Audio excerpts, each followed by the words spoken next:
People say, well, money can't buy happiness, and they're absolutely right.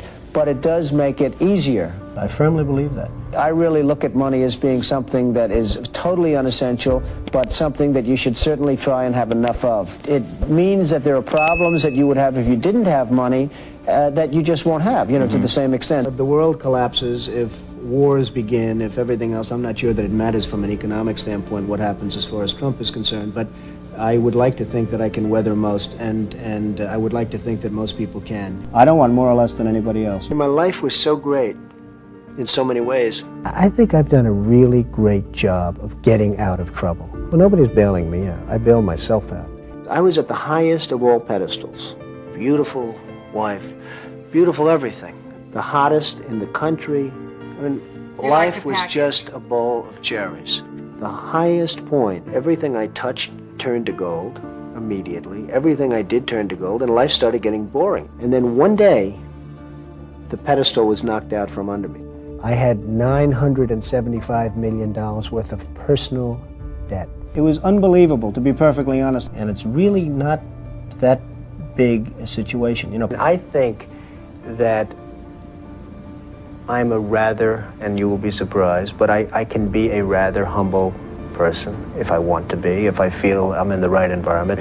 You're always guarded. I'm not going to let my guard down because you happen to be asking me questions. I believe that perhaps I'm portrayed differently than I actually am.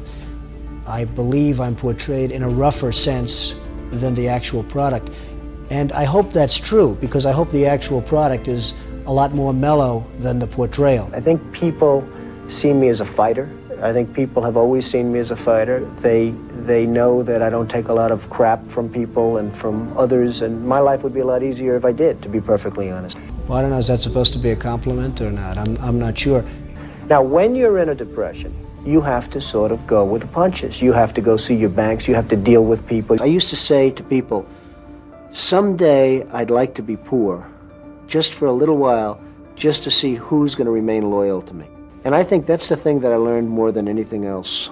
There were specifically 24 or 25 people that I have earmarked who were very disloyal, who shouldn't have been disloyal. It is a shame, isn't it? Yes. It is a shame. It is just absolutely and totally ridiculous. Because I'm like this great loyalty freak. I'm loyal to a point of the absurd.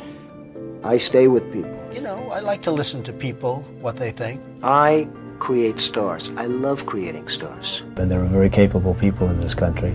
But I love to help people. I do. I love helping people. There's nothing better. There's nothing that makes me feel better. It's like a creation process. It's almost like creating a building. I built this empire, and I did it by myself.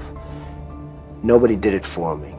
You have no idea the pressure that's put on me by everybody in the country. I think it's a very mean life.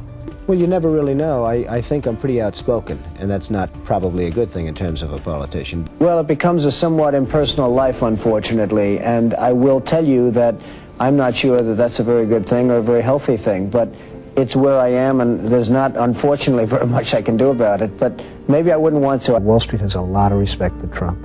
Well, respect can lead to other things, and you can create the right attitude. I mean, I've done a lot. I've done things that I really enjoy, and I've done things that I hope are aesthetically pleasing to all of you folks in terms of New York and what I've done in other places.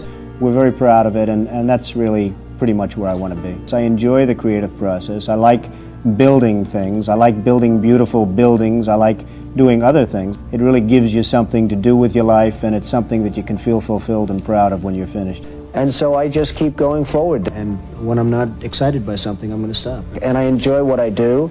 I love what I do, and I hope I do it well. I've always said, money isn't a totally essential ingredient, but it does make life a little bit easier. I really have a theory that some people are not destined to make a lot of money, and that's fine, and they can be very happy. Not everybody is meant to be a business person. Those people shouldn't be, because they'll ruin their lives. I mean, they'll go and they'll put up their house, and they'll mortgage their cars and everything else they own, and they'll go into business, and they shouldn't necessarily be in business. They might learn that, and they also might learn that they shouldn't try making too much money. I have my friends. I have some very, very good friends, and I guess I have some very good enemies, and I like it that way somehow. And I really believe in trashing your enemies and really being loyal to your friends. I'm a strong believer in loyalty. I absolutely feel that, yes. I don't think there's any question, and there's no question in my mind. I'm absolutely a believer in marriage. I'm an absolute believer in fidelity.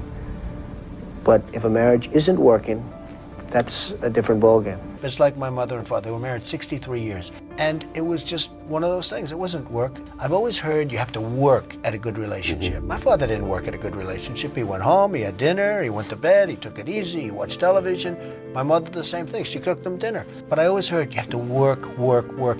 I mean, that's it. A relationship we have to work at it, in my opinion, doesn't work. So maybe I'm wrong. I work very hard from early in the morning till late in the evening. I don't want to go home and have to work at a relationship. I think that a lot of people would disagree with that, and I think most people would disagree, and I think that's great. I mean, that's what it's all about. I hate the concept of a prenuptial agreement because it basically says, if and when you get divorced, this is what you're going to get. Right. And there's something very bad about that. But I think it's a modern-day necessity. Well, I guess I look at everything like a deal. I mean, you know, it's just one of those things. The reason for a prenuptial agreement is it takes away uncertainty. When it takes away uncertainty, it's quiet, it's nice, it's clean. And frankly, I guess there's a limit. I think that because somebody marries somebody that built something huge, doesn't necessarily mean that just because they get a divorce, that they should end up, you know, like the Queen of Sheba. Not Ivana, not Marla, nobody. I want them to be happy, absolutely. They're the mother of my children, the mothers of my children. So I want them to be happy, and I have a good relationship with both of them.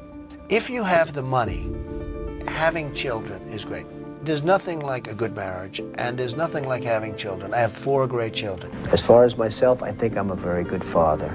I've been a very good provider, and I guess you have to leave it like that. I believe that if a man leaves a woman for almost any reason, that particular person, the man, is going to be at a major disadvantage in terms of the public eye. There's no question about it. I didn't think of it that way. See, you tend not to think of it that way. You know, they develop sort of an image for somebody, and that's what they want to go with. Nothing much I can do about it. I did learn for myself that I don't want to be open.